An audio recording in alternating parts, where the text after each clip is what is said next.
guys, what's up? It's Hope, and today is October 22nd, 2015, and I'm just here to give a really quick update on where we are in our fertility treatment journey. The last video I posted was not a very happy video at all, and I just wanted to take the time to thank each and every one of you for your comments and your prayers and your continued support through this roller coaster of a journey that we are on. The last time I came to you, we had just found out that our IUI did not work and that I was not pregnant, and devastated does not even come close to describing what I was feeling on that day in those moments right after receiving that news. I pretty much just spent the rest of the day crying and allowing myself to feel angry and heartbroken and just completely devastated, and gave myself actually a couple of days of that, really just going through the motions of the whole experience and allowing myself to feel those different emotions that come with such a heartache. And now we are getting ready to move forward with the next steps of what exactly our fertility specialist is wanting to do. So I wanted to give y'all a quick update and let y'all know exactly what those steps are.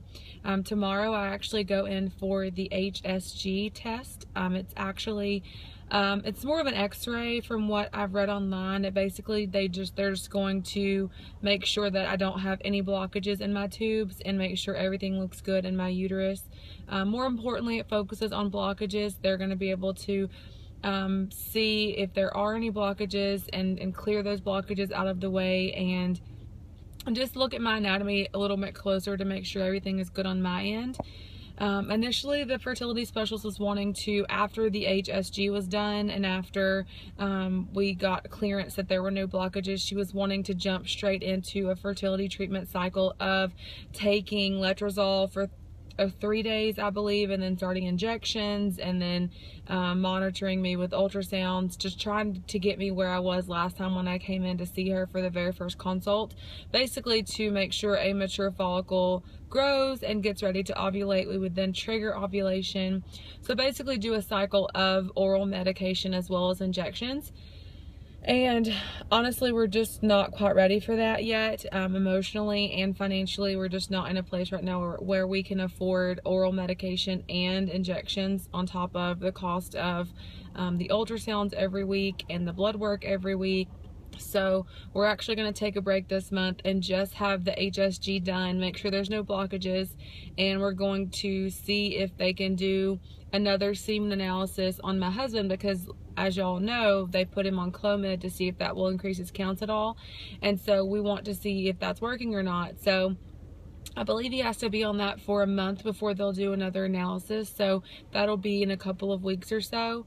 Here we are at the end of October, so I figured there wouldn't really be any point to jump straight into a treatment cycle. We would just go ahead and focus on the HSG, make sure there weren't any blockages, and make sure everything was okay with me as far as my anatomy goes, and then you know, focus on making sure Andy's good, and then start treatment if we're ready to do so next month.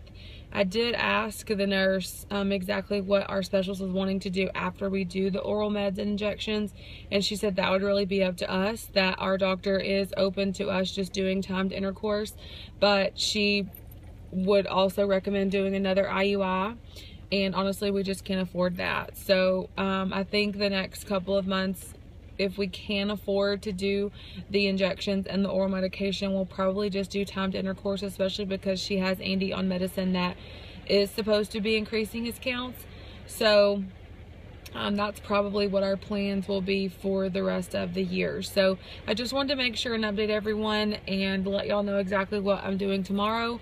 I heard that the procedure definitely can be painful, but you know, I'm going to take some ibuprofen before I go and just kind of take it easy tomorrow. I've taken the whole day off from work, so that way I don't have to worry about having to come into work after they do that.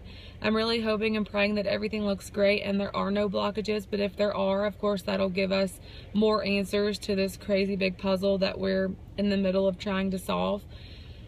So we'll just have to see how it goes. A lot of times I've also read and heard from other people that sometimes there can just be clogs in your tubes that's preventing an egg from being released. And so what this test will do is actually push all those clogs out of the way as well.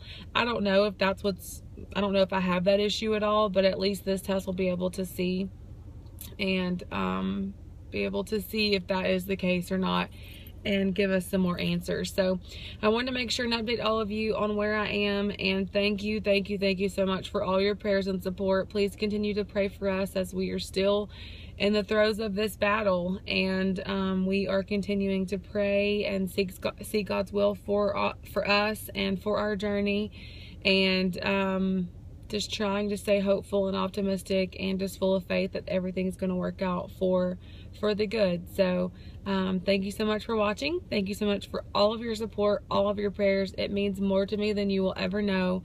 I really appreciate you watching my videos and taking the time to comment and just let me know that you're praying for us. I really appreciate it, and it really means a lot. So thank you so much for watching, and I'll see you guys again soon.